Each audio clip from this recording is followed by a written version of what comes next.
hear that, though? You see anything like that, and here's the announcement right now. Saratoga has been declared a no contest. No contest. There it is. Malfunction. And look, Tom, as you said, this was the right decision that needed to be made here with what happened. Well, I spoke too soon because I didn't have all the information, and that's why the stewards took so long to make the decision. They wanted all the information. They took their time with it. I think, again, that's right. So now we took care of the jockeys, we took care of the horses, and we took care of the betting public with this decision. And if you guys could excuse me for about a half an hour, I'm going to walk around the entire grandstand and start picking up tickets. I'll be right back.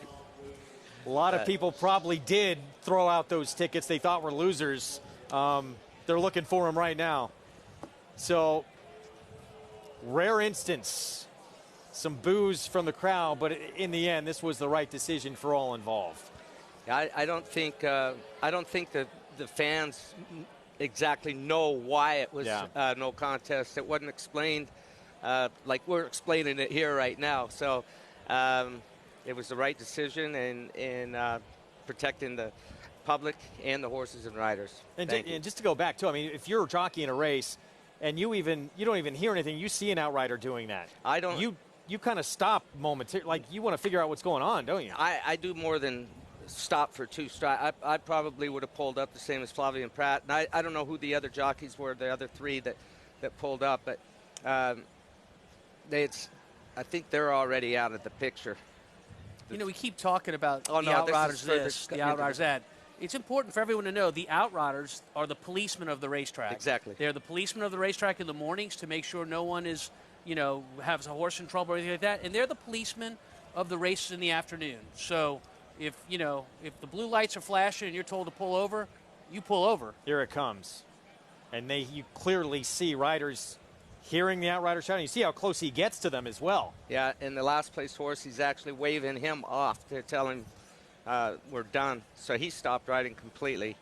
To them, the race is already over with. Flavia and Pratt taking the look back both ways right there. What do I do? What do I do? Then it's enough.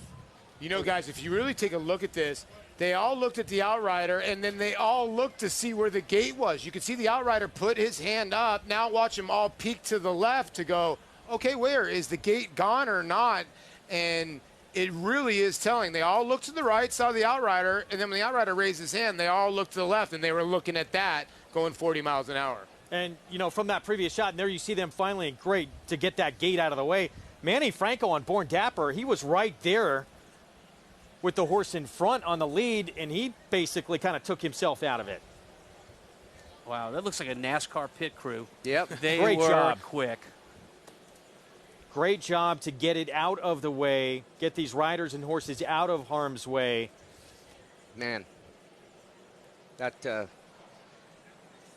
scary moment, and they did a great job getting those gates. When they back them on and take them off to the starting gate, they use plywood for the tires so they don't put an indention in the turf course. So that was what you saw them picking up after the gate went out. They had to get the plywood out of there as well. So it was like a NASCAR pit here. Look, as you said, you probably didn't hear, if you're a rider in there, everything that's going on. Worst case scenario, had that starting gate still been there, not been out of the way, if you're a rider coming down the stretch, what would have been your reaction? Well, you would hope that you could get your horse pulled up. And there's only a very small gap on the outside to get past the starting gate.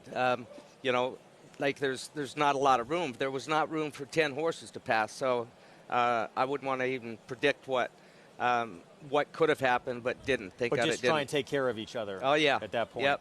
But these horses, I mean, they're running full blast, and you're saving as much as you can for the finish. They're still fresh going into that turn.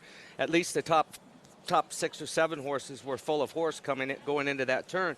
So now you've got them held together. They're already pulling. You're trying to wait till the 3/8 pull or something to start inching them out a little bit, feeding them some line and start to encouraging them. And now they're building up a head of steam, and you reach up and you're trying to pull them out. It's not the easiest thing to do. You have a hard time sometimes getting them pulled up after a race, and that's one of the reasons the outrider's out there, so you can come to your aid if you can't get them stopped.